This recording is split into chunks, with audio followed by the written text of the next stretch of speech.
लो जी, officially भी हमारा स्वागत हो गया है जापान में। वेलकम टू जापान का बोर्ड लगा हुआ है बड़ा सा। ये देखो भाई, जापान एयर की फ्लाइट खड़ी है, शॉर्ट फॉर्म में जैल, JAL, जल ये जैल जो भी बोल लो। एयरपोर्ट तो भाई काफ़ी बड़ा है, मतलब कई देर तो हो गई हमें ही चलते चलते। वो उस टर्मिनल पे उतरे थे, टर्मिनल मतलब वो वहाँ पर, और चलते चलते यहाँ आ गए हैं भाई इस तरफ। तो भाई ये अराइवल कार्ड टाइप का है, इसमें अपनी बेसिक इन्फॉर्मेशन भरनी है, फिर उसके बाद इमिग्रेशन के लिए जाना है। भाई लगेज बेल्ट कौन सी है अब ये पता नहीं, देखता हूँ फ्लाइट में कोई जाना पहचाना शक्ल दिखे तो। चलो भाई, अपना इमिग्रेशन और कस्टम क्लियर हो गया है। इमिग्रेशन की तो बड़ी फनी स्टोरी हो गई। तो उन्होंने पूछा कितने दिन रुकने वाले हो, मैंने कहा 24-25 दिन। तो वो सुन के ही पहले तो हैरान हो गए कि 24-25 दिन। यहाँ तो लोग जनरली 10-12 दिन के लिए आते हैं, 15 दिन के लिए आते हैं, क्योंकि महंगा भी है, ऊपर से वीज़ा भी 15 दिन का ही लगता है। तो वो हैरान हो गया। तो उसने वीज़ा चेक करा तो वहाँ लिखा हुआ था 30 दिन का स्टे अलाउड है। तो चलो उसको एक तसल्ली हुई। फिर पूछता कि कहाँ कहाँ जाने वाले हो। मैंने कहा टोक्यो में भी जाऊँगा, फिर ओसाका है, क्योटो है, उसके बाद हिरोशिमा, नागासाकी। नागासाकी सुनते ही भाई साहब के ऐसे हो छूट गए, मतलब थोड़े फनी वे में। कह रहा नागासाकी तक जाओगे? मैंने कहा हाँ बिल्कुल। ऑब्वियसली मतलब इंग्लिश में बात कर रहे थे यहाँ पे, और कुछ कुछ बीच में जैपनीज़ भी बोले जा रहे थे जो मुझे समझ नहीं आ रही थी बिल्कुल। तो कह रहे नागासाकी तक जाओगे? मैंने कहा हाँ जी नागासाकी तक जाऊँगा, मैंने गाड़ी जो है वो यहाँ पे रेंट पे बुक कर रखी है, उसके थ्रू पूरी रोड ट्रिप करूँगा। तो हैरान हो गया भाई साहब कि नागासाकी तक जाओगे, आओगे इतना दूर? मैंने कहा जी बिल्कुल करेंगे। कह रहा वो ये तो बहुत किलोमीटर है, 2-2.5 हज़ार किलोमीटर हो गया। मैंने कहा हाँ पता है मुझे, कोई बात नहीं। टोटल ट्रिप अराउंड 5,000 ऊपर, 5,000 किलोमीटर से भी ऊपर की होने वाली है। जब दिल्ली से लंदन हुआ है भाई 20-25 हज़ार किलोमीटर की है, तो जापान जापान ही है, समझ रहे हो। फिर कई देर बातें मारता रहा, खुश होता रहा। बड़े इमिग्रेशन ऑफिसर जो थे, तो मतलब 1-1.5 मिनट चली होगी बातचीत। तो बढ़िया बढ़िया अपना ऐसे बात हुई। उसके बाद पासपोर्ट दिया और जाने दिया। अच्छा, वहाँ पे पासपोर्ट कंट्रोल पे मशीन लगी हुई थी, रोबोट टाइप का। उसमें फिंगरप्रिंट लिया और फोटो ली, बस। इसके अलावा वीज़ा चेक किया था और कुछ नहीं करा। ना ही मेरी गाड़ी का रेंट का वो मांगा, ना होटल की बुकिंग मांगी, कुछ भी नहीं मांगा, नॉर्मली जाने दिया। अच्छा, फिर कस्टम जब क्लियर करना होता है उससे पहले एक और फॉर्म दिया जाता है, वो भी आपको डिक्लेरेशन भरनी पड़ती है कि आप किसी भी तरह का कोई भी मीट प्रोडक्ट तो नहीं लेकर आ रहे, या कोई फ्रूट्स वेजिटेबल तो नहीं ला रहे, क्योंकि वो अलाउड नहीं है जापान में यहाँ पे। और अगर आप लाए और पकड़े गए तो फाइन है और 3 साल की जेल भी है। तो उसमें डिक्लेरेशन थी पूरी। और वहाँ जो कस्टम ऑफिसर थे उन्होंने भी पूछा कितने दिन के लिए आए हो? मैंने कहा 24 दिन। वो भी हैरान हो गई, भाई साहब 24 दिन के लिए आए हो? मैंने कहा हाँ आए हैं। फिर ऐसे ऐसे बता दिया गाड़ी रेंट पे लूँगा, सेम स्टोरी सुना दी उनको भी 1-1.5 मिनट। तो कह रही चलो ठीक है जाओ। तो मतलब लगेज वगैज कुछ भी चेक नहीं किया, बस नॉर्मल डिक्लेयर करवा दिया था। हो सकता है कुछ लोगों का चेक भी करवा रहे हो, बट हाँ एक कस्टम वाले ना डॉग लेके घूम रहे थे, वो डॉग से स्निफ करवा रहे थे अलग अलग लोगों को, उनके बैग्स को। तो बस इतना ही एक्सपीरियंस था। अब मैं मेन टर्मिनल पे आ चुका हूँ, बाहर मतलब एग्जिट पे। अब यहाँ से सिम कार्ड देखते हैं, थोड़ी सी करेंसी निकालते हैं, और ट्रेन का पता करते हैं कैसे पहुँचूँगा, क्योंकि मैंने जो होटल लिया वो लिया है आसाकुसा एरिया में। काफ़ी फेमस एरिया है, सेंसोजी टेम्पल वगैरह है जहाँ पर। तो यहाँ से 65 किलोमीटर दिखा रहा है मेरा होटल। और टैक्सी ऐप भी चेक करता हूँ, ट्रेन भी चेक करता हूँ, बस भी चेक करता हूँ, फिर डिसीजन लेता हूँ किस में जाना। कार रेंटल का ना देखो, यहाँ एयरपोर्ट पे ही बना हुआ है, यहाँ से भी आप गाड़ी रेंट पे ले सकते हो, या बुकिंग कर रखी है तो पिक कर सकते हो। काफ़ी सारी कंपनीज है। मैंने भी जो गाड़ी रेंट पे ली है वो पिक तो मुझे एयरपोर्ट से करनी है, बट 2-3 दिन बाद करनी है, क्योंकि अभी लेके फ़ायदा नहीं ना, टोक्यो में तो चला नहीं पाऊँगा।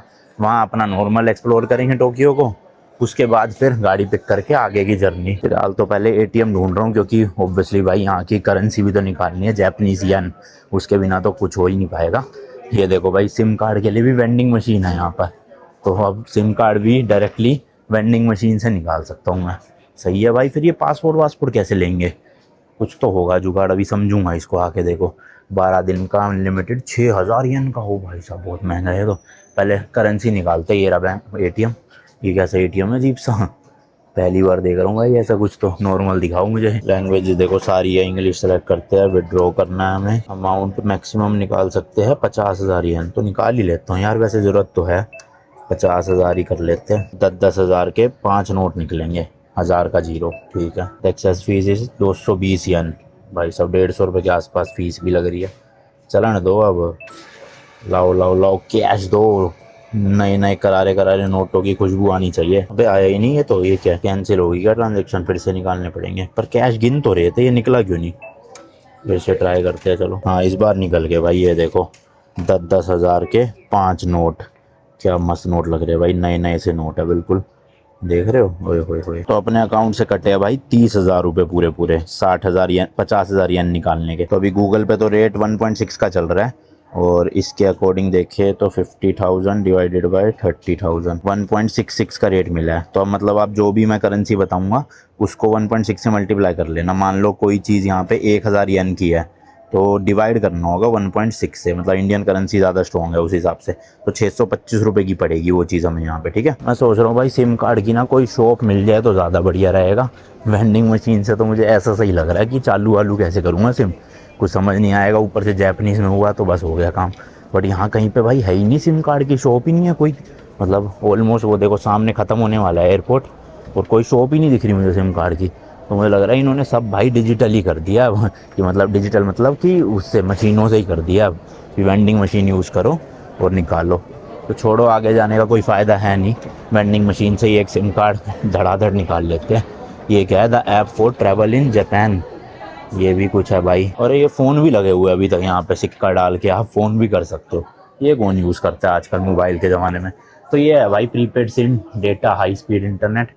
इसमें प्लान देख लेते हैं। अब मेरे को अराउंड 25 दिन रुकना है तो 30 दिन वाला ही प्लान लेता हूँ, क्योंकि मैक्सिमम यहाँ देखोगे आप 16 दिन का है, उसके बाद फिर 31 दिन ही है सीधा। और ये 1+1 क्यों है भाई इतना, थोड़ी 2 सिम थोड़ी सही है। हाँ ये वाली सही है मेरे लिए, 33 days unlimited global SIM for Japan. 8,000 येन की भाई साहब, बहुत महंगी है ये तो, मतलब मोटा मोटा 5-6 हज़ार रुपये की इंडियन में। खर्चे तो मोटे लगेंगे भाई यहाँ। और ये यूएस हवाई के लिए। अच्छा ये सारी सिम ओवरसीज़ मतलब बाहर के देशों के लिए, ये रिकमेंडेशंस है। और ये सारी जापान ओनली है, देखो जापान में चलेगी, तो हमको तो जापान ओनली ही चाहिए। और रिकमेंडेशन में ये वाली आ रही है, पर 1+1 क्यों लेनी है, यही वाली लूँगा ना मैं फिर 8,000 येन में। एक बार एग्जैक्ट कैलकुलेट कर लेता हूँ, 8,000 डिवाइडेड बाय 1.7 से ही करता हूँ, 4,700 की पड़ी। चलो ले लेते हैं भाई, ये है ना अनलिमिटेड रहेगा अपना, डेटा की टेंशन ही नहीं पूरे 30 दिन। मेरे ख्याल ना कार्ड से तो पे नहीं कर सकते, नोट ही डालना पड़ेगा। और हमने नोट निकाल ही लिया, आपको पता है। तो सबसे पहले तो वही है, सिम सेलेक्ट करनी है, जैसे कि ये वाली कर ली मैंने। हुई है नहीं हुई है, मेरे ख्याल तो चल नहीं रही भाई, ये सेलेक्ट तो हो नहीं रहे। ये भी दबा के देख लिया, पहले कैश तो नहीं डालना, चेक करते हैं। मेरे ख्याल से तो यही होगा, पहले कैश डालो फिर बाद में काम होगा। हाँ ले लिया ना कैश, 10,000 आ गया यहाँ पे। अब कौन सी सेलेक्ट करनी है, ये वाली करनी है, 8,000 वाली। और बचेगा कितना, 2,000। क्या करना है वो, रिसिप्ट तो दो। पहले नोट आ गए भाई वापस अपने, 1,000 के दो, यानी 2,000 वापस आ गया। सिम कहाँ से आएगी, रिसिप्ट के लिए पुश। अच्छा ये रिसिप्ट आ गई भाई अपनी, और सिम नीचे आएगी मेरे ख्याल से।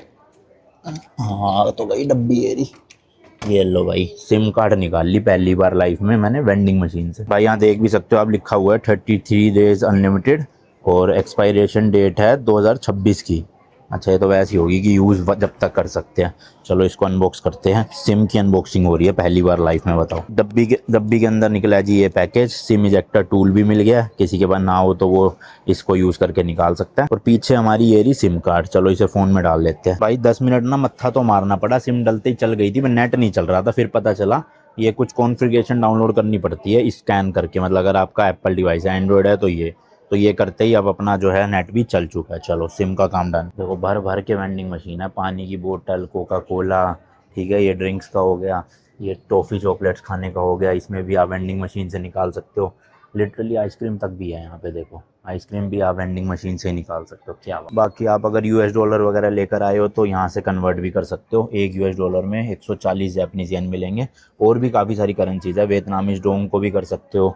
यार गलती कर दी, मलेशिया वाली करेंसी पड़ी थी मेरे पास घर पे, वो ले आता ना, उससे सारी चेंज कर लेता यहाँ।